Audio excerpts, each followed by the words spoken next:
Hey Calgary, I'm Moses, a member of the Mayor's Youth Council, and today I'm joined by a very special guest, the Mayor of Calgary, Mayor Gondek. Today I have the privilege and honor of interviewing the Mayor about some of the questions that students around Calgary have asked and sent in for the Mayor to answer. So, are you ready, Mayor Gondek? I'm ready. Thanks for having me. All right, let's get into the first question. After high school, many students are very eager to move away for post-secondary to experience a new learning environment and to develop their independence.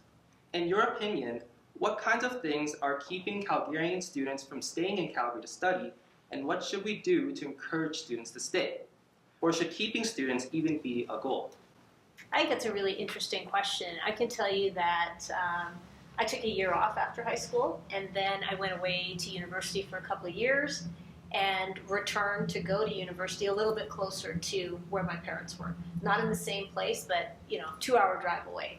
And I did that because I really felt like I needed some independence, and I felt like I needed to grow on my own. But it didn't keep me from going back to where I was from. And so I would say that each student is different, and everyone needs to understand what their desires and their priorities are. So for some people, going away to university makes a lot of sense because the program might not be available here, or they got into a really great program somewhere else. I am all for that kind of opportunity. I would say that regardless of where you choose to go to school or where you happen to get in, Calgary is always an option after you're done. And I would hope that people look at the longer term of what it means to come back to Calgary rather than just thinking you always have to stay here. I think everyone should try to explore who they are and where they want to be. All right, thank you so much. On to the next question. Knowing that crime rates on the Calgary Transit are increasing, what measures is the City of Calgary taking to reduce crime rates, particularly to ensure the safety of the rising youth taking transit? I really appreciate that question, and I have to say that we have been following the trends and watching very closely as transit began to feel more than just uncomfortable, and it started to feel unsafe. And the data back that up.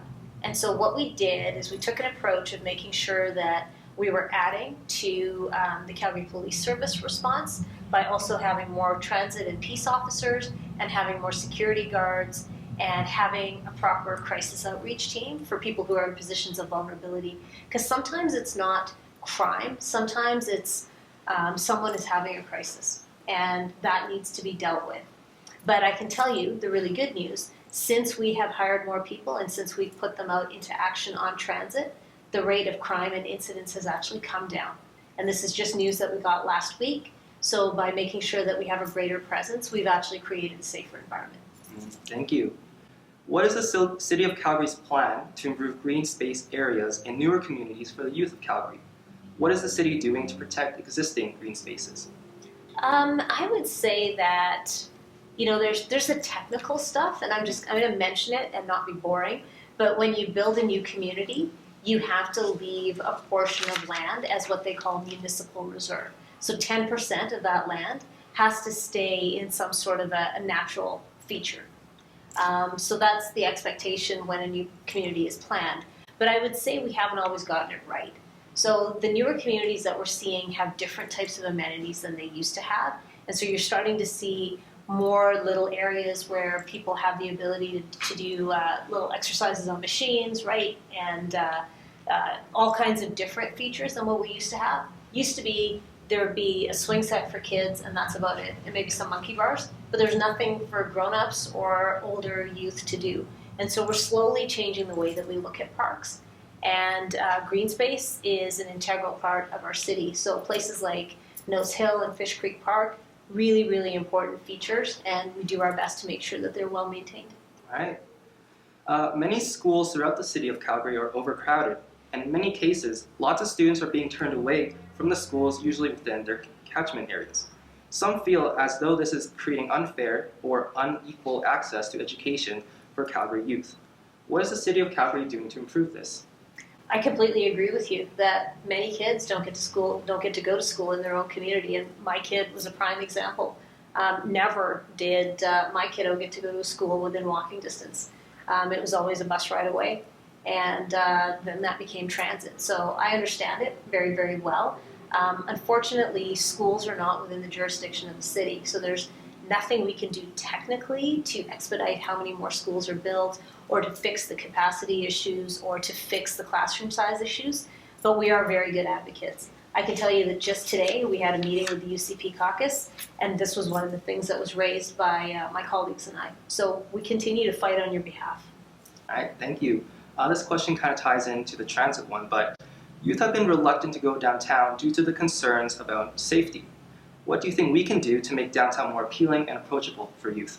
Yeah, that's a really good question, and I think it's not just about making it more appealing and feeling safer for youth, it's about everybody, right? So I think some of the moves that we've made, like investing more into crisis outreach teams, have been really important, because sometimes when someone is in a situation that's causing them a lot of turmoil and trauma, we need a team to come in to take care of them. And it can't always be the police, because it's not a criminal activity, just like we talked about on transit as well.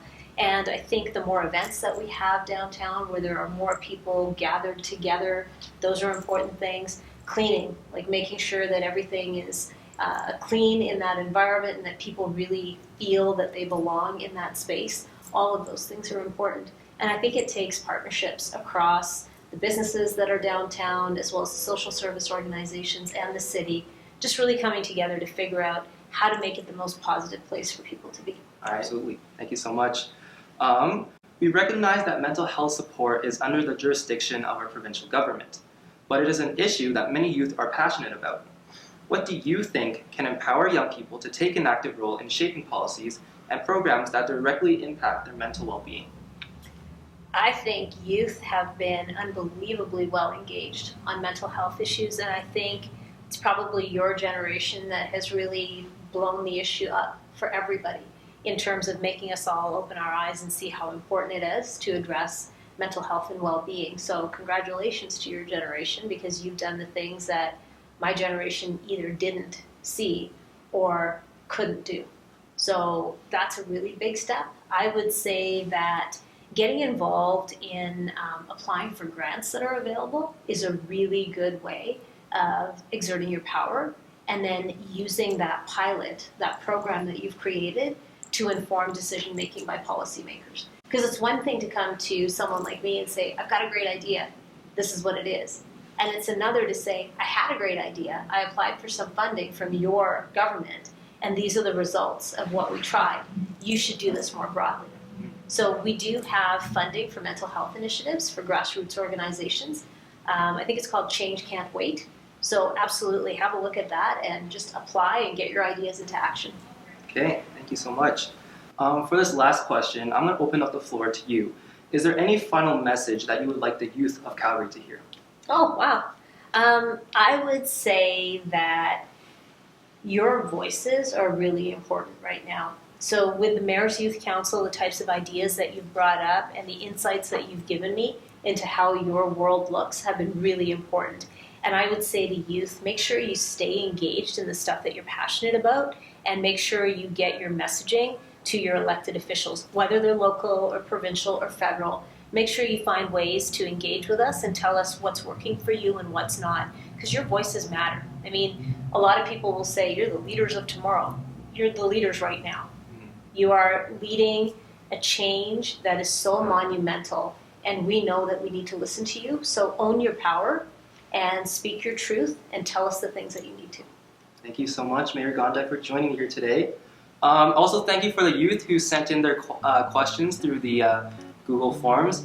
And I think we're good. Thank you. Thank you.